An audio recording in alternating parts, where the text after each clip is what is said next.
keep it in the NFC here.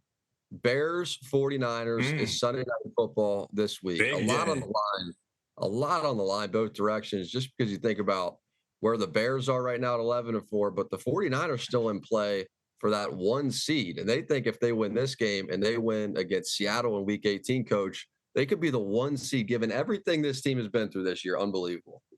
That is really amazing. And we talked earlier, Kyle Shanahan has done a great job getting these guys to hang in there.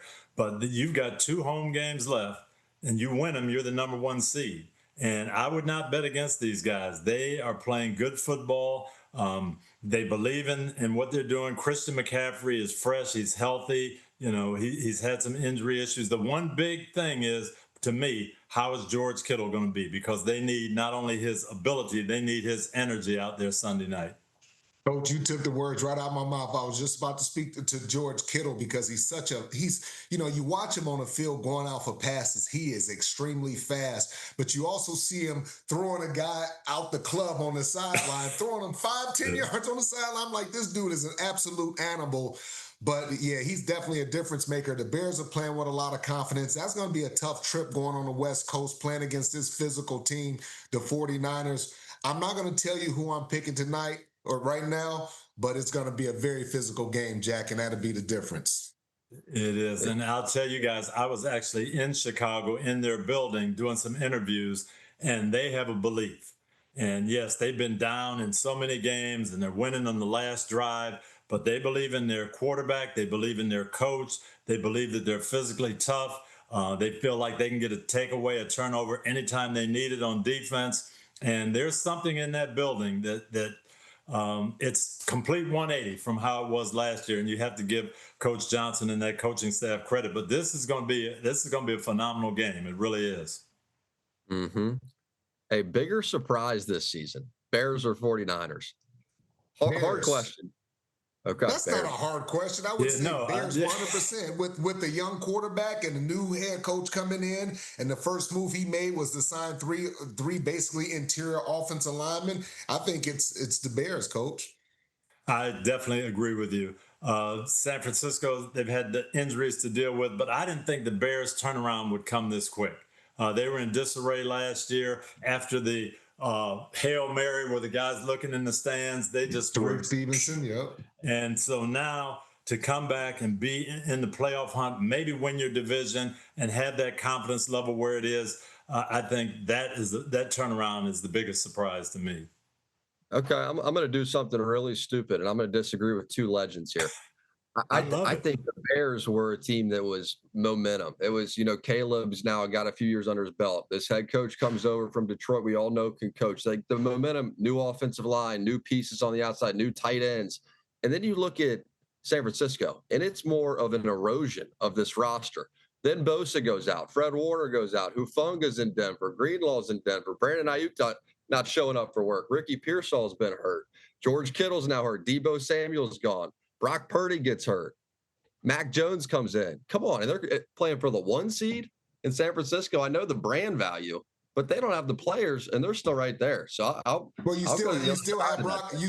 Hold on, Jack. You still had some foundational players. You had Brock Purdy. You still had George Kittle. You still had Christian McCaffrey. You still had the left tackle Trent Williams. And Kyle Juszczyk and those guys. So you've had foundational players. Yes, you are. Purdy missed most of the year. I know, but what I'm saying, he was around it. Go ahead. Yeah, see, I think you have that tradition, you have that locker room, and you've got those leaders there, and they've been there and they've done it. And yeah, we don't have our players, we don't have everybody, we can still do this. In Chicago, they hadn't done it and didn't know if they could do it. They thought they could, they believed, but to me, to turn it around that quick, amazing. I still don't know who I'd vote for Coach of the Year because I agree with you. What Kyle Shanahan has done, keeping that together, has been phenomenal. Yeah. I think the biggest difference I see, the culture was already established in San Francisco, whereas the Bears culture, it was unknown. Like, we don't know who Ben Johnson is. Yeah, we know he's an excellent play caller, but what is his personality? So when he comes in, he gets the trust of that locker room, just like Vrabel did, and those guys absolutely love him. But not only that, he had to deal with a guy that had a quarterback that had a lot of bad things in him. Caleb Williams, fundamentally, he was not sound, Jack. So Ben Johnson came in and had to turn that whole thing around. Yeah, yeah. And if you went into this season and you said, who's going to win the NFC North? Everybody would have said Detroit. All right, well, who's going to be second? Probably Minnesota. Who's going to be third? Well, probably Green Bay. There was not one person in America that was going to say the Chicago Bears are going to win this division. Including Jack. Yeah. But I also remember us talking about San Francisco when we went up there before the preseason, and they're not going to make the playoffs. Big trouble. Yep, they're in big trouble. We thought.